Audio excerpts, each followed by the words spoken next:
Buongiorno a tutti, da Luca, and she's back again. Hi guys, I'm glad to see you.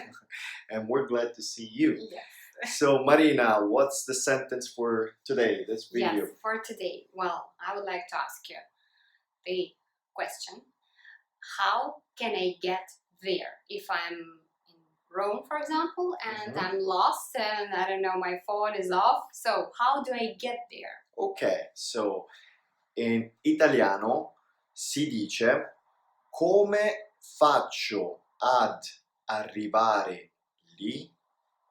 Come faccio ad arrivare lì? Come faccio ad arrivare lì? Perfetto, ok? Okay, good. Yeah, that's a very useful sentence. So we'll come up with another sentence in the next video. As for now, you should know that the link is ready for you to check out our mind maps.